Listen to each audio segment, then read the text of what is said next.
Welcome to the Grow with the Flow podcast, the ultimate destination for all things D2C and e-commerce. I'm Carpe and my co-host is Dave Silverman. And today's episode is brought to you by Chargeflow, the leading chargeback automation solution for e-commerce merchants. Now, imagine a world where chargebacks are no longer a headache, where you can focus on growing your business while Chargeflow handles the rest. With cutting-edge AI technology, industry-leading win rates, and unparalleled accuracy, Chargeflow is revolutionizing the way merchants manage disputes and recover lost revenue. The best part? Chargeflow only charges for recovered revenue. No monthly fees, no long-term contracts, no hidden costs, just instant ROI. Stay tuned as we dive into the latest trends, success stories, and expert advice to help you scale your store and take your e-commerce business to the next level. Whether you're just starting out or looking to optimize your operations, Grow with the Flow and Chargeflow have you covered. Remember, when it comes to chargebacks, let Chargeflow do the heavy lifting so you can focus on what matters most, growing your e-commerce business. So give Chargeflow a try today. It's easy to get started and there is no risk or obligation. So without further ado, let's get started. Welcome everybody to Grow with the Flow. Today we have a very special guest, which is Matt Holman. Matt is the founder of Subscription Prescription, which exists to empower e-commerce brands to new heights of subscription growth through content, community, and consulting. He's also the creator of Commerce Catalyst and the head of partnerships at Qpilot. His intelligence is only matched by his ability to break things down into a way that's truly understandable for any listener. Welcome to Grow with the Flow, Matt. Thanks, I really guys. appreciate it. Yeah, it's great to be here. Yeah, so let's hop right in. So you've obviously established yourself as an authority in subscriptions. And I wanted to know a little bit what brought you to that specific niche, and can you give us a little bit of kind of your background and your journey? Yeah, absolutely. I think it's a funny story. I was in shipping technology before I was in subscriptions, which if anybody's worked in there, I feel like they're very much like payments. It's a little bit convoluted, all the things that are going on behind the scenes. But I met my wife while working at this company, eHub. And for one of those reasons of trying to like continue my own little journey, but also get into something else so that my wife and I could keep dating without the, pressures of the corporate world like weighing on us. I started looking for another job and got introduced to the founder of Qpilot, my business partner, David Bradley. And that was my first introduction into subscriptions, into that type of purchase experience. And I really liked it because the shipping stuff that we do at Qpilot is fairly kind of unique. And so there's actually a stronger overlap than you might imagine. But the longer I worked at Qpilot as a SaaS marketer, I've been a SaaS marketer for a long time. I kind of started to feel a little bit like, working directly with customers to solve subscriptions and solve those complex problems was actually kind of where my passion or my heart lay. So we started like a newsletter, started doing more hands-on work with our own Qpilot customers, and then ultimately now doing subscription prescription to try to help brands out. Wow, that is really cool. Okay, so sometimes you kind of fall into it, fall into the passion. Same thing with the community stuff you mentioned. I started that because I was a solo marketer at Qpilot and wanted like my own little group of breakfast, lunch, once a month kind of thing, just to talk shop. And then we're hosting bigger events and panels, and I'm pushing everybody into a Slack community. And now we're doing annual events in Utah with 300-400 attendees and stuff like that. So wow, just a question of you start doing something you need, and then that's why I think you try to solve a problem for yourself. You find that there's a problem for a lot of other people too. 100%. It's interesting. You mentioned just kind of following on the theme of you're kind of in an environment, you found another job, you found to subscription, you started building out this community and everything for like-minded people. I mean, sometimes I know for me in my journey, I was in education, community outreach, the business side. I didn't want to have anything to do with business for, the first 10, 15 years of my professional career. And then due to life circumstances, I got married, I had my kids, I was working for nonprofits, and nonprofit is for everybody, even the people who work for it. It's a nonprofit, not making much at all. So you end up kind of like looking for a job, which is what I did. I found a job, in marketing, just doing stuff, kind of community relations stuff there. And then the deeper I dug into it, the more excited I got about it. And it's, it's something that's very profound. And for a lot of people out there is that sometimes you don't even know what your real passion is until you start trying various things. I want to be a rock star. I want to do all these other things in my life. And who would have known that kind of like marketing, sales, that type of stuff I would get really excited about. And it sounds like you kind of fell into something similar when it comes to subscriptions. I totally identify that, like education. Like I thought when I was a kid, I was going to be like some professor of literature or something like that when I grew up, because I was really pretentious and loved reading. And now here we are educating people on subscription stuff, which is probably just as convoluted, if not just as complicated as, 15th century English poetry. So, but what's interesting about that is like you, at least at the core of both of them, is that you've had this desire to kind of help others. Right. You were talking about studying and explaining like complex things. It's something like I've always kind of like something I just enjoy trying to figure things out, helping other people figure them out too.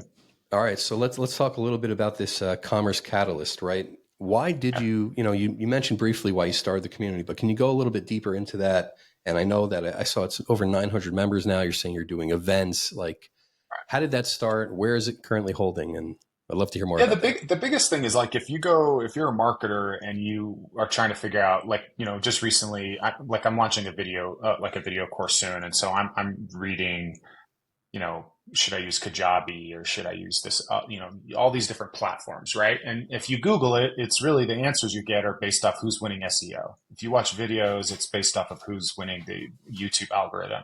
So it's difficult to go out, just search for answers to questions and understand what the difference for something is. So instead, we often turn to, I really like and follow this creator.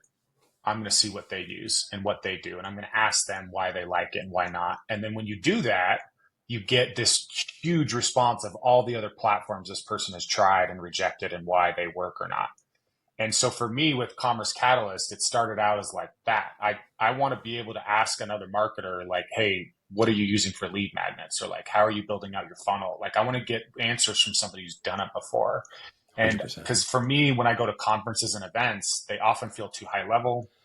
They don't feel very actionable. The joke I like to use all the time is, if I'm at a huge event that I pay tickets for and somebody's telling me I need to build my email list, well, duh, I already know that. Like, what tool did you use? What was your CAC on the ad side for acquiring new subscribers? Like, you know what I mean? Like, get into it so I can actually learn something that I need to do. And so that's kind of the genesis and the ethos behind Catalyst is like, you actually connect with people that have done it before and get answers. So our Slack group is actually really active with people asking all kinds of questions from fulfillment to marketing to people hiring, influencers, all kinds of stuff.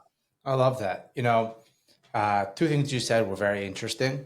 One of them being how you like teaching and you thought you were going to be a professor for literature. I was very curious going back into that, what did you end up studying in college? Yeah, well, I mean, I was studying literature for a little while, and I thought I'd be going into like law and stuff like that. And then I had some interesting life events that kind of delayed some of my actually finishing my career for a while. But when I went back to school, I actually went into business because it felt more practical. I was a little bit older. I felt like I needed to take my life more seriously, so to speak. And so that's actually kind of why I started doing it. And then the funny thing is I didn't go into marketing too much because I was a little bit older and thought I'm not going to be able to compete because marketing is a young person game. And then ironically, here we are because it's really more about execution than it is about like, how old you are and if you understand how Snapchat works, right? It's really more about understanding consumers and people thinking and how they buy and what the problems they're trying to solve. Did you ever see yourself, following that Steve Jobs model of studying calligraphy, then seeing that turn into font, right? So you studied literature and then how that plays out in your marketing career? I think so. Like, it's actually a really interesting question if you think about it. Like we read literature because it's an expression of like the human condition, right? Like of how we, poetry and books and things like that. For me, it's always been trying to like understand what motivates people, what makes people happy. And so like within business, I think in the content that I write, I do try to like, for me, I'm very conscientious of something feeling like it's actually useful. And so I could put out more content that's just fluff or clickbait or things like that. And so for me, I try very much to focus on quality, but then there's this interesting life lesson in, and I think literature is probably, again, a good example for this is if you don't have a good cover, people aren't going to look at the book, right? And so while we say we don't like to have a judge get a book get judged by its cover. The reality is no one's going to stop their scroll on LinkedIn or Twitter if you don't do something that's catching their eye or grabbing their attention. And so like learning how to go from being, a writer in literature to being a marketer where we're trying to frame ideas to being a copywriter, which is very, very different than somebody's like Hemingway is not a copywriter, but a copywriter isn't Hemingway in the sense of they're not writing these huge, massive, well, in some ways they are trying to condense like really complex feelings and problems into like a sentence to try to get somebody to like understand that you know what they're talking about, that they know what you're talking about. Dave, it's funny that you're asking him about how what he did, it seems completely disjointed, this whole literature thing, now it's marketing, but he was able to find the kind of the common thread between it. It's interesting. My whole thing, my background was I wanted to be a rock star, right? So I actually went to audio engineering school to learn to mix and record music because I'm like, look, if I can't get in the front door, I'm going to get in the back and, I'm going to meet people. And I worked at studios and I did this whole thing. And then once again, I also had a pretty intense, situation. I almost drowned trying to save somebody's life. I decided to eventually, it was a wild thing. I transformed myself quite a bit. I went back to school. And then went into the nonprofit world and all that stuff. And I asked one of my mentors, I said, why did the Lord bring me from this place of, rock star, learning audio engineering, doing all that stuff. And now I'm like teaching, doing community outreach. Like, why would I have that? And he says, you never know. You never know what's going to happen in life. Like put that in your back pocket and let's see what happens as time goes forward. And then literally maybe 15 years later, I start this video production company because of my background in audio. I was able to easily go into video, and now part of, of my sales thing and whatever, I run this podcast for our company, and it's all based off of the lessons that I learned, 20 something years ago. So one of the things that potentially we can all use is, don't necessarily run away from the previous education that you have, but if you're able to integrate that into what you're currently doing today, it's really important. And as we see from Matt, it can ultimately help you really, stay apart from the competition and, highlight all those differences. You become unique. I think it was Mark Cuban who said this a couple of years ago about this idea of like people like work at something until you're, what the phrase is like, work at something until you're good at it. And when you're good at things, you like things. But where I'm going with it is, for my personal journey, it's been like discovering where I'm just a little bit special or a little bit unique or a little bit different than other people in my space. So as a SaaS marketer, I didn't really do much that differentiated me from that. And if anything, I was probably a little too formulaic in the sense of how I was doing that. But when it comes to community and some outreach and like working hand in hand with people, like I am really good at that. And that makes me happy. It feeds me energy, so understanding more about what makes me tick, where I can show up, where I'm good. Like when I started doing the community stuff, I got 60, 70 people to show up for some of these lunch events we're doing without really any effort. And I just was like, why isn't my regular job this easy?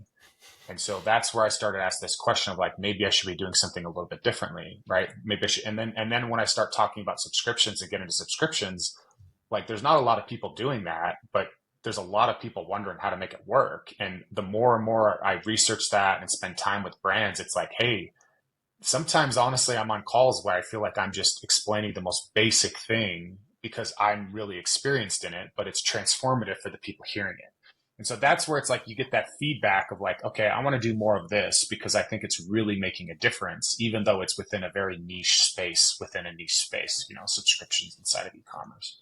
Yeah, that's the second. I said there were two things to talk about. Yeah. The second one was really that is you mentioned you don't like the fluff. You don't like when you go to these conferences and people talk super high level. And that's what we're doing here in this podcast is bringing down the content to a granular level that's very applicable, that's very practical for our listeners to come in here and glean those insights and put them into practice. And specifically there, I mean, transitioning into you explain that as you kind of learn more about yourself within the position, you started finding yourself more. you have this idea about being a fractional subscription leader, a fractional leader. Right. Can you explain that a little bit more? What it means to be a fractional leader? What are Yeah, the absolutely. pros? What are the cons? Yeah. Oh, I think the interesting idea is, like, let's just unpack this problem a little bit more. Let's say you're a $10 million brand and subscriptions make up 60% of your monthly revenue, right? Which is pretty common for brands at that size that are focusing on subscriptions. What does your department, like your headcount, look like? You have an e-commerce manager, maybe you have a VP of e-commerce at that point. You have somebody who's running retention, you have somebody who's over growth, and then you're obviously working with a couple different agencies and stuff. Well, subscriptions from like a retention side are making up like 60% of your revenue. A lot of brands don't have, like, the bulk of their headcount is on operations and on growth. And so they have a few people or person and maybe an email marketing agency running retention.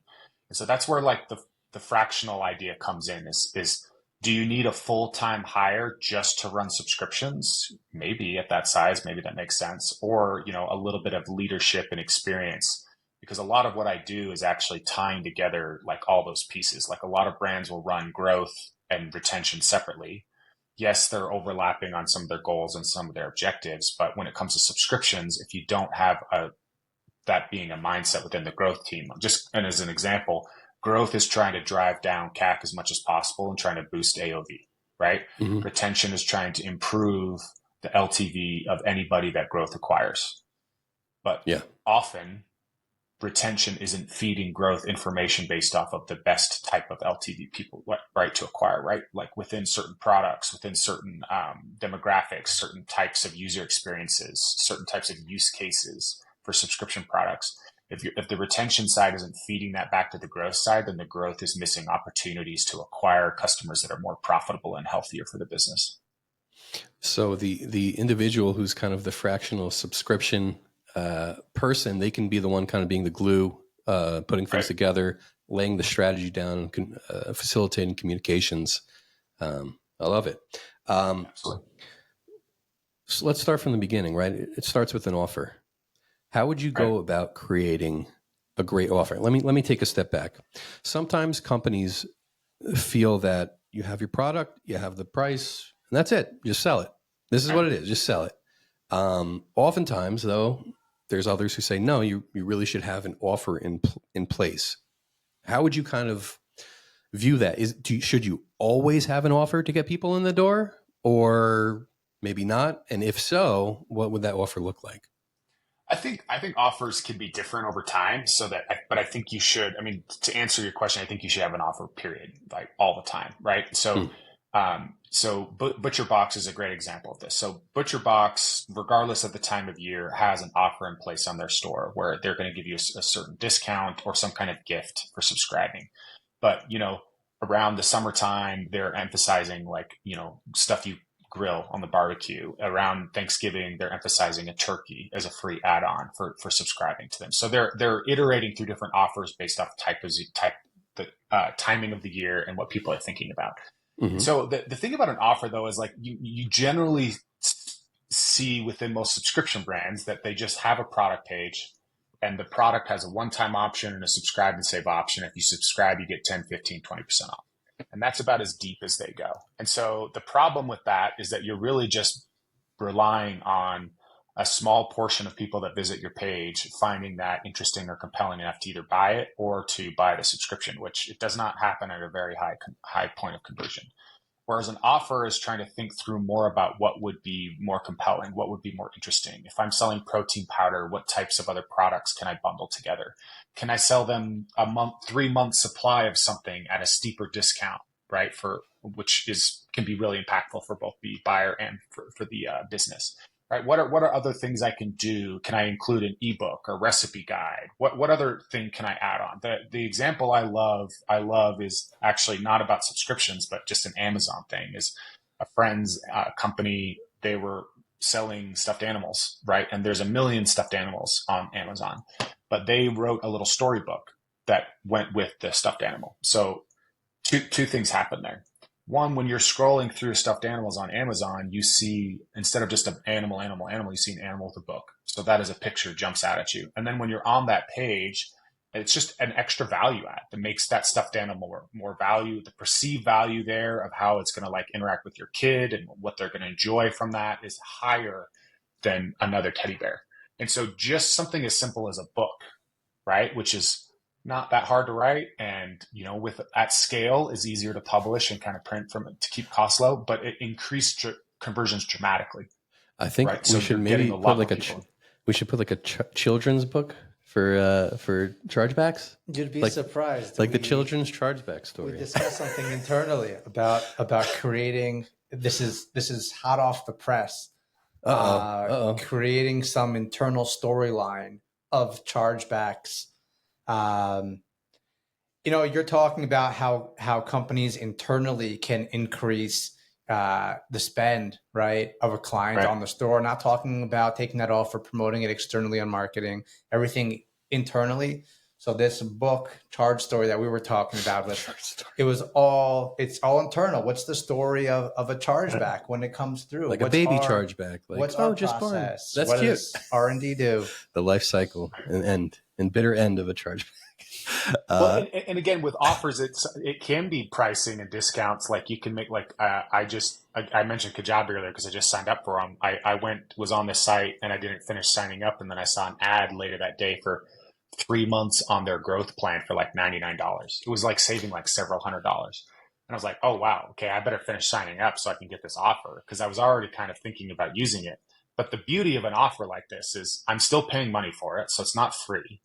But it's very low risk for them, because if I'm just going to try that and never get on the platform, they really haven't lost anything. They've actually just gained a little bit of money for me. But if I actually, in the first few months, while that $99 deal is like really, really amazing, and I get onboarded and up to speed and start using it and start seeing success, then I'm a paying customer for life using their platform. 100%. So that's right. You just think through what you can do to get people to be engaged or interested, and what's their use case. Like that's what you have to think through from offers. Can I just sell it a little differently, add something in a little bit differently to make it a little bit more compelling, or a lot more compelling if you can get it right? So I have a question about that, right?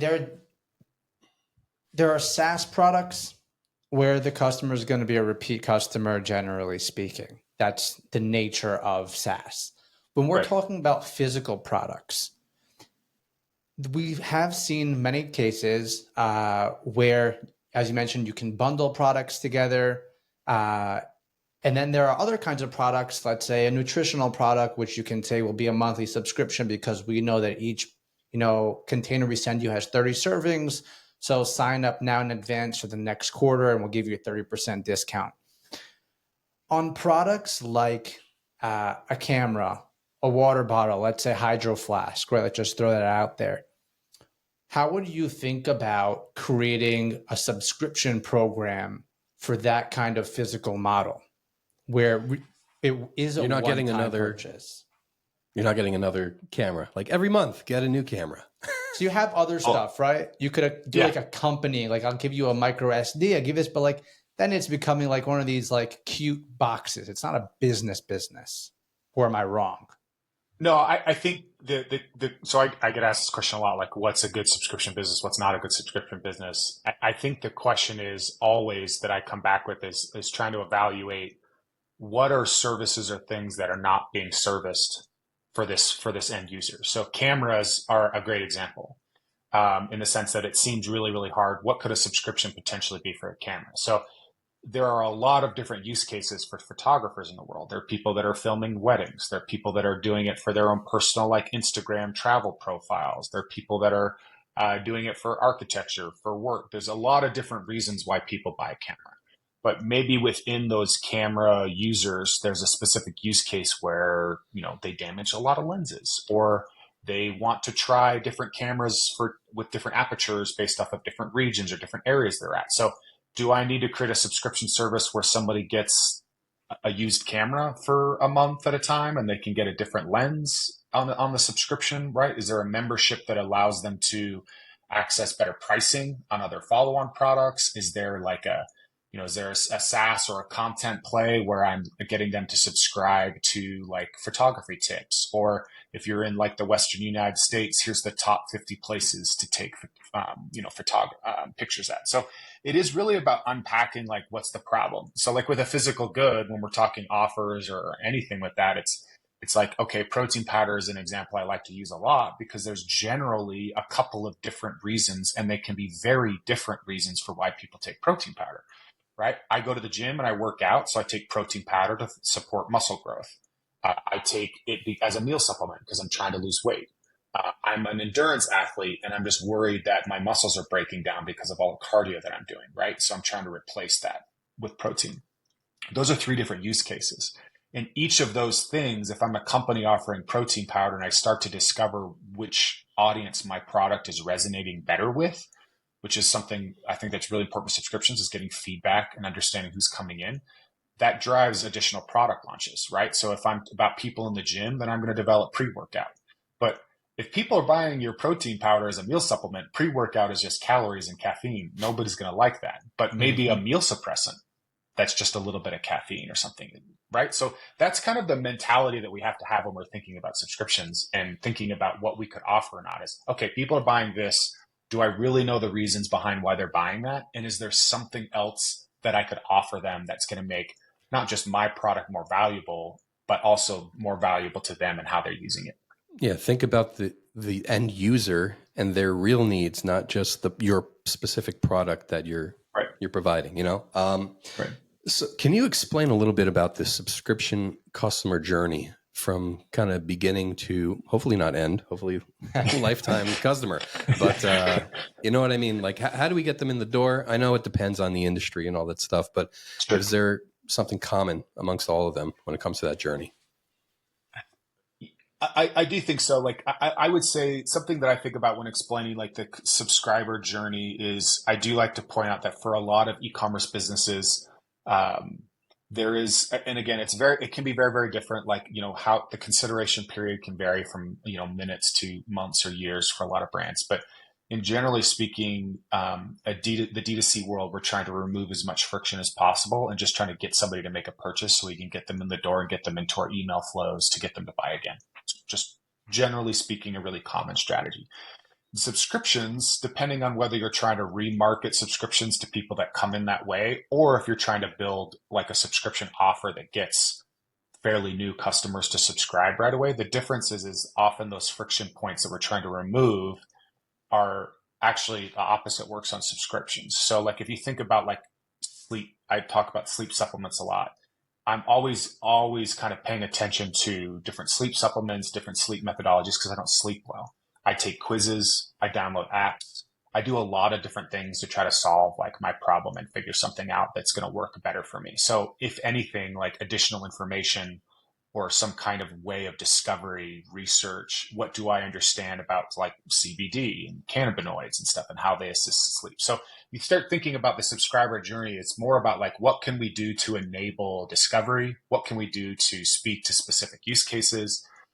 Going back to the protein powder example too, I think it sometimes is also really helpful to understand are we trying to take somebody that's never used protein powder before and sell to them the importance of why taking protein powder for working out is going to be effective for their goals? Or is it more like, hey, we're trying to speak to people that are fairly comfortable with protein powder and we want to try to sell to them based off of the quality of our whey or like our bioavailability and like all these different terms that we see in this type of space. So that's one of the ways I like to try to think about the subscriber journey is like, is this something that's new? Do I need to educate? How do I need to educate? And then also that offer. If it's, something as simple as outdoor grilling and I'm selling food or butcher box, okay, then I want to try to come up with things that make that really compelling. If I can understand more about people, the types of sleep problems or workout goals, or if it's pets, pet food is another great example of like, hey, if we're selling fresh pet food, we're trying to position ourselves for anybody who's researching our product or products on dry pet food. We're talking about the benefits of fresh pet food, right? So that's where I think a lot of that is. And then the biggest thing that I harp on all the time is trying to promote adoption as much as possible. So like if you think about it, if you download a new app, you're going to get emails and in-app notifications about setting up your profile, about getting your first win within the app. They're trying to do everything that they can to get you using the app consistently. And subscriptions, that's actually where a lot of our biggest opportunity is if I'm selling protein powder or a sleep supplement, what can I do to get somebody to start using that, adopting that as part of their routine? Because if they're using the product, they're a lot less likely to churn month over month than somebody that's, a little more casual about it, even if maybe they were more excited about it up front. Okay. So what type of, acquisition hacks do you have? I mean, we spoke a little bit, about quizzes and those types of things. Maybe would you say that that's better than ads, or would you say you have an ad that promotes a quiz? You definitely have to have ads. If you're dealing with like CB or something like that, then getting the SEO and affiliates is obviously really important. But you still need top of funnel awareness with subscriptions. If anything, the gap is there's a lot of things we could do to fix retention, but without getting people in the door, it's really hard to scale a subscription program. So I would say that the first acquisition hack that I like more than anything is actually understanding on the retention side who's retaining better. So just as a quick anecdote, like I talked to a brand a year ago that was selling 3 different supplements related to kind of gut health. And doing a quick audit, I saw that product A was retaining 100%, so twice as long as the other 2 products. And they weren't really doing much to differentiate that. So that product naturally was performing better. But when you go to their website, the whole thing was just the 3 products. And they were very interested in being a gut health company. So they didn't want to prioritize one over the other. But that's actually a huge acquisition opportunity. If I know that one product outperforms all the others by 100%, then I want to prioritize that in the landing page, the offer, what we're selling, right? So we learn more from that. Another example of that is I Heart Dogs. They're a pet food company. They were paying attention to their churn, and they were finding people were canceling because they didn't know how much to order, right? They had little dogs, big dogs. So it was hard for people to pick. So they go back and redesign their product page so that you can select the size of your pet, and that selects the amount that you should purchase. Conversions go up like 30% on the product page, and retention goes up 40%. So a lot of my acquisition tips are paying attention to what's working or what's broken on the retention side, and then going back and enabling the right things and stopping the wrong things on the front end. So pay attention to retention. Yeah. We got your tagline. You're mentioning a lot of audits and digging into the customer profile, understanding who they are, what product they're really after. If I got a lot of people coming onto my website and they're all buying the same whey protein, going back to the example we were on earlier, I have to understand, are they on it for weight loss? Are they on it for bodybuilding? Are they on it so that they don't lose too much weight? Are they on it because they need meals on the go because they're just a businessman? How do you do this analysis so our listeners can understand really, okay, I got this massive data set or a bunch of random names and emails. How do I really understand the user profile? Yeah, so I would say like the best way is to try to set up some automated systems to do this for you. So like if you don't have a quiz, but it makes sense to use a quiz, I would highly recommend utilizing a quiz, right? And there's a lot of great quiz tools out there, but I would say asking some questions that are more than that are somewhat demographic based or use case based are good. Post-purchase surveys. So big fan of like No Commerce is a tool of asking more about like what made you buy this today? Not just the attribution side, but like use case, what are you going to be using this for? What are you most excited about this? Have you ever tried using something like this before? Right. So those systems can, and then a few open-ended questions so that people can just kind of spout off to you about some different things. And then you could also use a similar survey tool like them, or even like Typeform or SurveyMonkey in emails as an additional touch point. And then you have cancellation surveys when people go in to cancel the subscription. So when I look at those at potentially three or four touch points, that's a lot of data, but those softwares are really good at like aggregating and showing you results for those things. So if you're a subscription brand listening to this, like that is, I would make sure you have those in place. So post-purchase surveys are a huge opportunity to asking questions more than just attribution. And the reason I say that is even if you're selling a single SKU of protein powder, and even if 80 or 90% of your respondents are using it for the gym, you're still going to uncover some interesting ideas around things that they like or don't like about other proteins, right? And you can use that information to develop more products, update your copy, or just better understanding like how to onboard them, like what type of things might be useful for that crowd. Like, okay, they're all 80-90% of them are bodybuilders. Oh, well, bodybuilders have a different need for like a lot of different types of supplements and like access to information and maybe a community of other bodybuilders, right? As opposed to maybe the casual gym goer. So it's just where you start to do that, you get that kind of feedback, and that allows you like expand your business. What's a response rate for something like that? You could generally get 20 to 30% response rates on like post-purchase surveys. And if you add an incentive like getting a free gift or getting an extra 10% off your order, something like that can be a lot higher than that too. Can we dive a little deeper into retention? All right. So you got the customer in the door, they're hanging out for a little bit. How do you make sure that they stay happy, they continue to purchase, and they become longtime customers?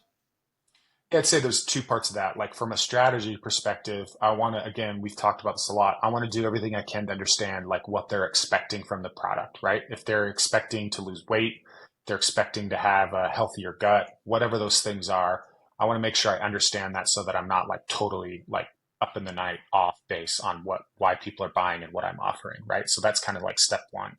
Step two for that is like everything we can do to increase adoption, right? So if it is a daily supplement or daily pill you're taking, can I send you a little card that where you mark the days off of how you're taking it, right? Can I send you a couple more emails or, maybe a direct mailer like day 10 to check in to see how you're doing, like when you're first getting it? Can I use UGC to do those types of things? So there's like high level strategy of how to think about that. From a tactical perspective, we can certainly look at like using surprise and delight. We can use other discounts. But again, the more we understand like why people want the product and why they're buying the product, we can think through ways to like add additional things that are going to improve retention. Let's kind of focus on SaaS for a little bit. Because you said you got a background in that. I've used a bunch of technologies, and then sometimes you kind of just fall off and you see something new and, a new shiny thing. You're like, hey, I'm just going to go over here and start using that one. How do brands successfully, or how have you seen brands successfully within the SaaS space keep people engaged, maybe even encourage them for upsells? What tips and strategies work? Because we are using it. I'll give you just a little bit more background. I mean, I'm thinking off the top of my head, Apollo. I use Apollo for a lot of my prospecting things. And I thought I was using it pretty well. And then I found like a problem that I was having when it came to making phone calls and making sure that it was clear.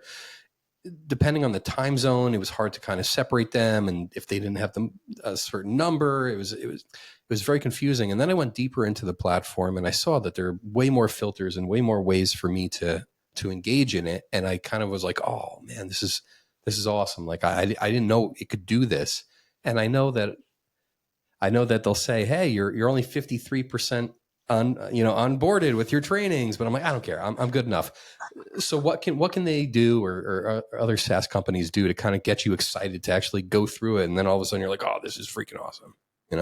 Yeah, I mean, that's a great question, but like, we could talk about that for an hour itself. Let's do it. Engagement. Let's go. The example that I really like, I read an article recently about Canva's SEO strategy. Okay. And so Canva, for anybody listening, is like this design platform. It's been around for like 10 years. It's a fun tool. It's really easy to use. You get a lot of professional designers that either hate on it or love it as well. The thing they were doing on their SEO strategy was if you like Googled, how to make a Halloween party invite, Canva would come up as an SEO result. And then if you clicked on that, it loaded a Halloween template. And it basically walked you through, like you basically had a Halloween invite in minutes because of how they built like their linking and their process of how they got you into the software.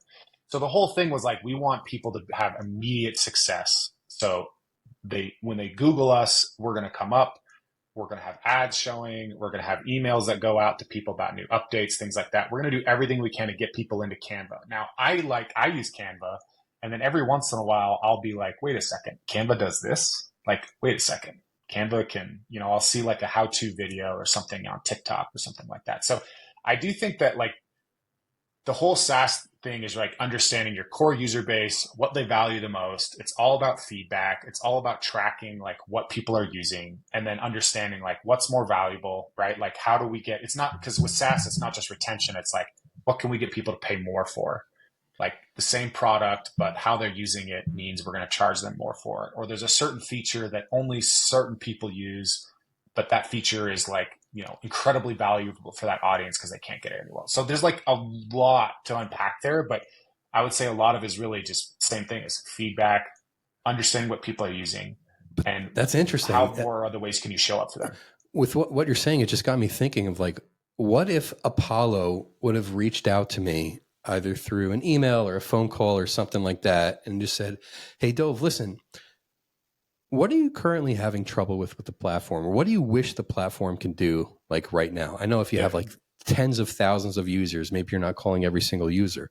But I mean, if that was like hey, how can, any issues that you're having or something that you really wish you can do and you can't do, that instigates kind of that relationship and continues the communication. Because oftentimes when you get a SaaS product, that's it. Now you're just in some like marketing email sequence and, oh, hey, we have an event, join our event, but it feels like the relationship that you had with either the sales team or the initial onboarding oftentimes kind of just dissipates and you're no longer kind of involved. And then I guess maybe that staleness of the relationship can kind of lead towards, let me see what else is going on. And that's hard to do, like at scale. Like it's hard to call all your accounts, right? Like obviously, like a brand like Apollo, like they spend a lot of time with their enterprise level accounts and their mid-tier accounts, and then they do what they can to enable smaller accounts. But I do think that kind of like begs the question of like, what can we do to like, what signals can we start paying attention to that signals somebody's going to be a bigger spender? Is it headcount?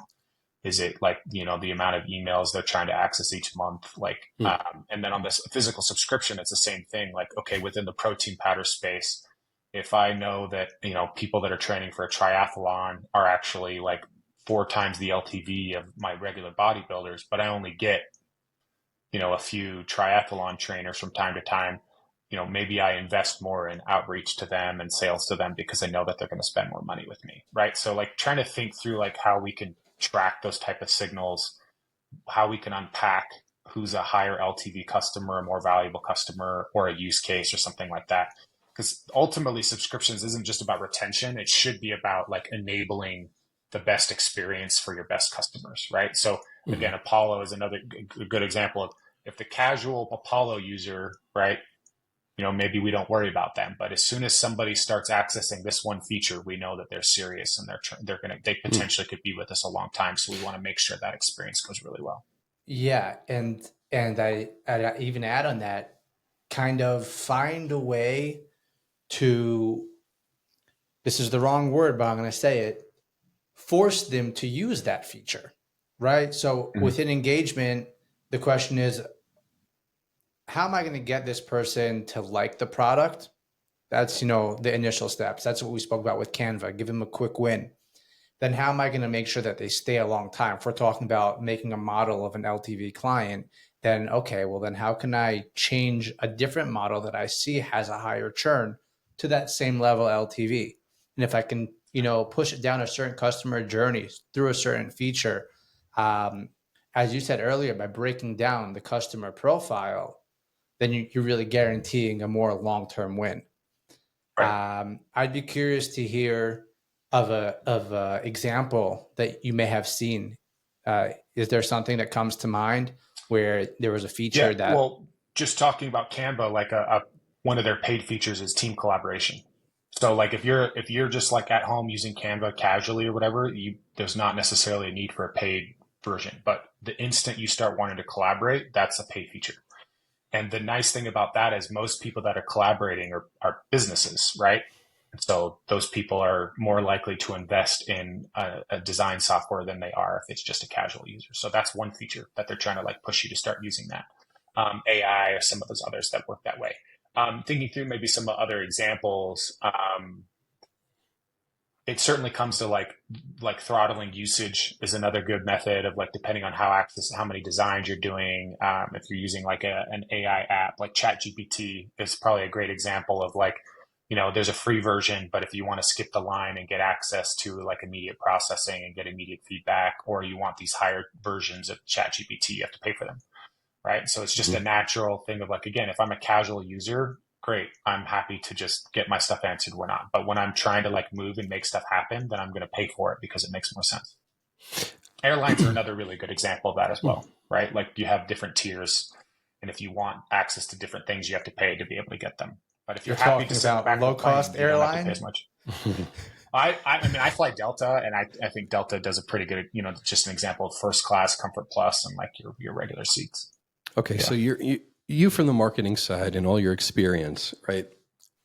Salespeople, when they typically approach a prospect, oftentimes they're so eager to get a close that oftentimes they kind of push them out of the door. Like as they're coming in the door, they push them away. As a person who's a marketer, how would you suggest for people who are involved in sales how would you encourage maybe a different approach to help kind of bring people more in the door? Yeah, well, I'd say two things. One is it's always good to get a no pretty quickly if it's like a flat out not a good fit. I think it's good to figure that out sooner than later from a sales standpoint.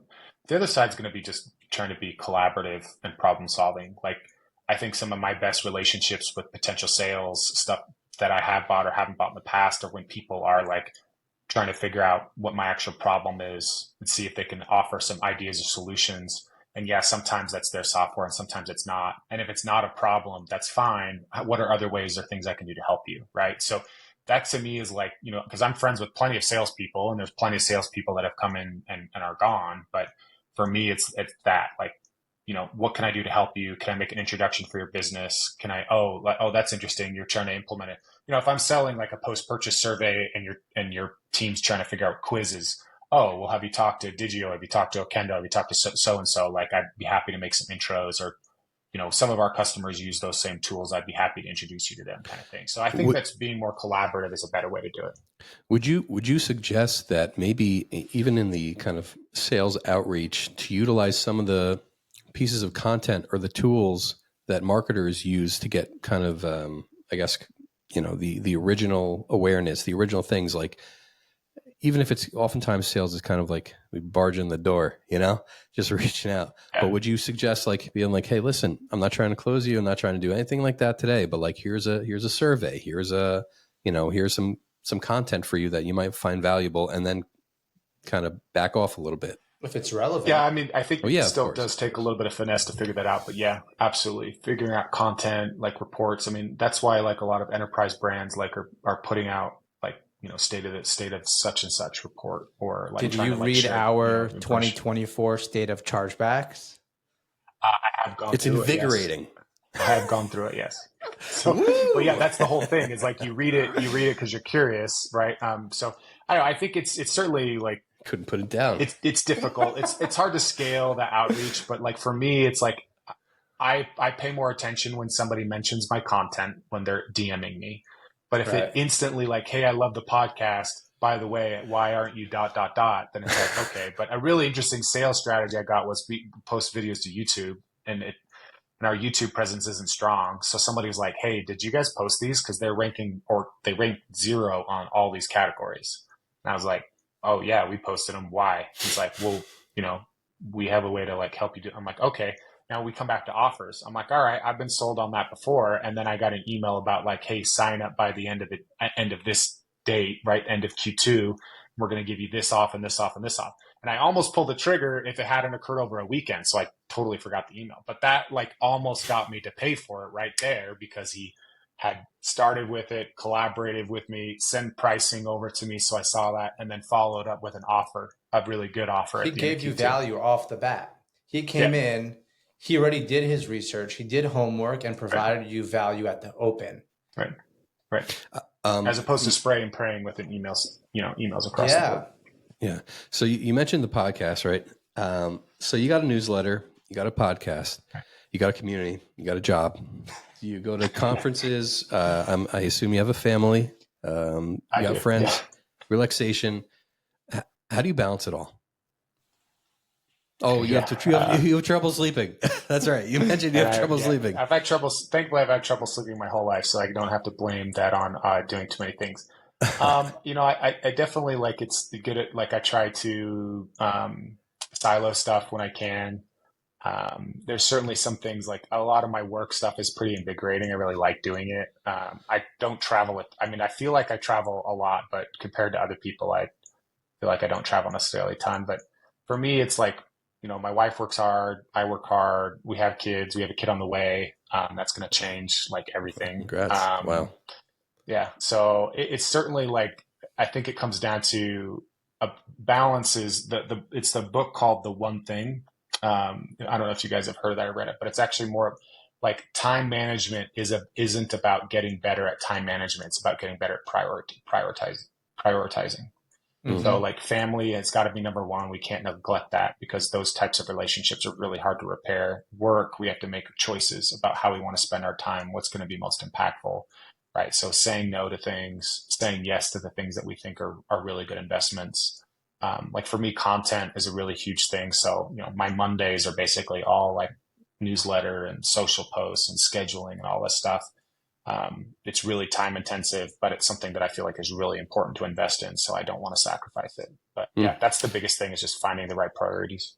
I had another question. Wait, just real quick, because I'm going to just on this specific point, and then you'll follow up. I just saw a short video from Jordan Peterson, the world famous psychologist and kind of social commentator these days. And somebody asked him, they're like, when you were raising your kids, like how much, were you putting out stuff and whatever? He's like, oh, my career. He's like, my career was in the back burner when my kids were little. He's like, I really enjoyed spending time with them, and that's what I was doing. And that was my main goal. And I didn't really care about pushing my career forward. And then when they got older, he kind of opened the door. And oftentimes people who are a little bit on the younger side, I know for me, look, I'm in my late 30s right now. I got a bunch of little kids. I got a wife or whatever. But at the same time, I feel like I got to, push forward this career in a huge way. But I got the kids and whatever. It's tough. And from, Jordan Peterson, he was kind of saying like, and as you're saying, well, what's your real priority? Like, God willing, you got a couple of years or many years to go, prioritize what's most important for you, put a heavy block there and then, fill everything else out. But yeah, you wanted to. No, I'm going to talk to you about this at the end because it's unrelated to this current topic. Okay. So to kind of build on this, right? All brands, all people, we need goals. What are your goals? You're doing so many wonderful things. What are you trying to accomplish?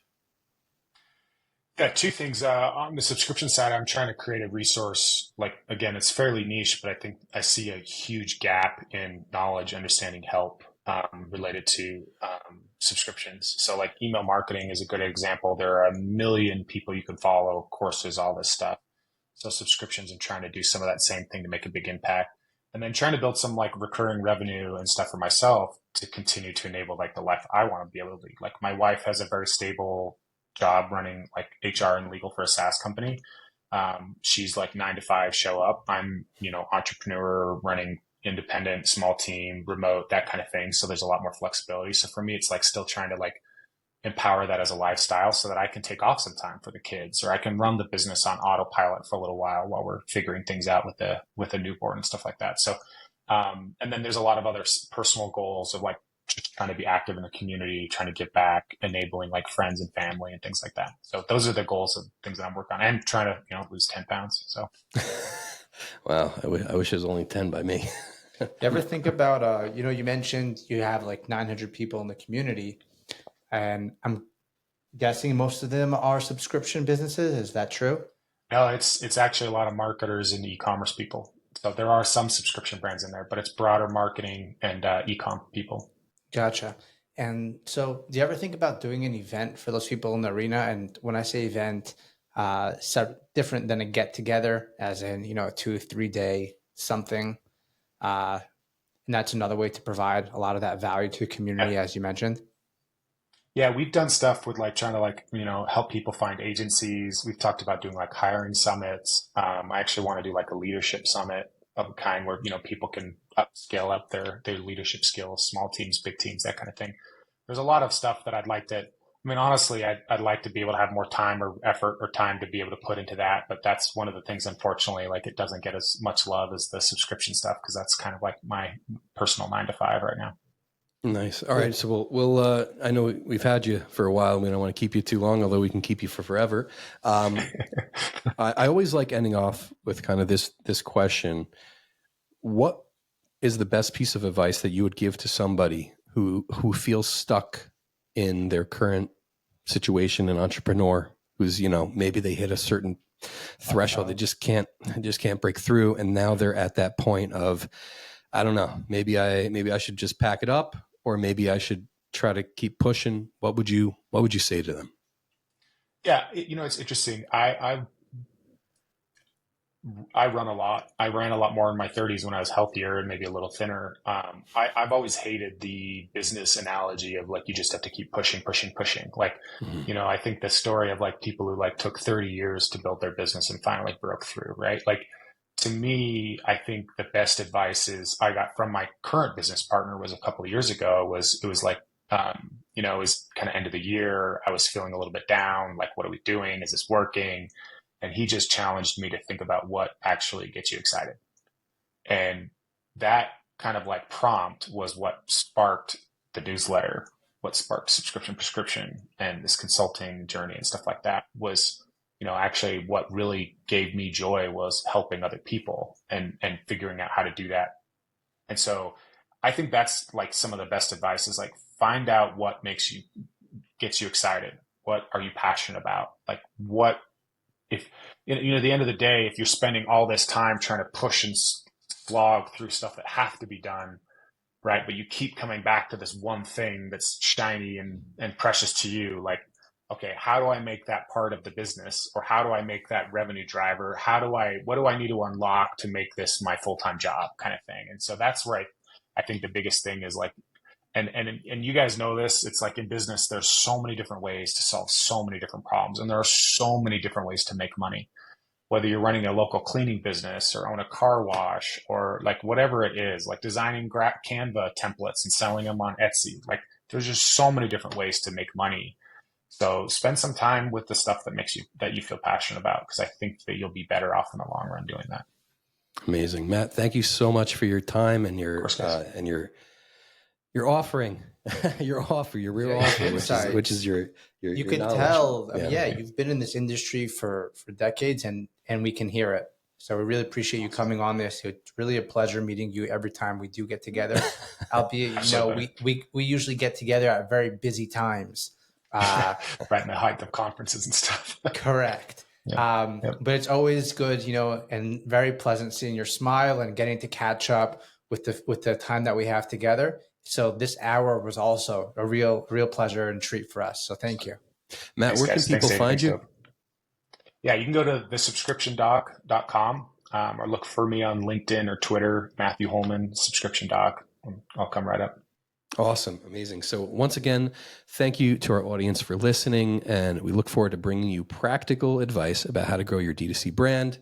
And as well, feel free to reach out to Chargeflow at chargeflow.io for all your chargeback needs. Until next time, keep flowing.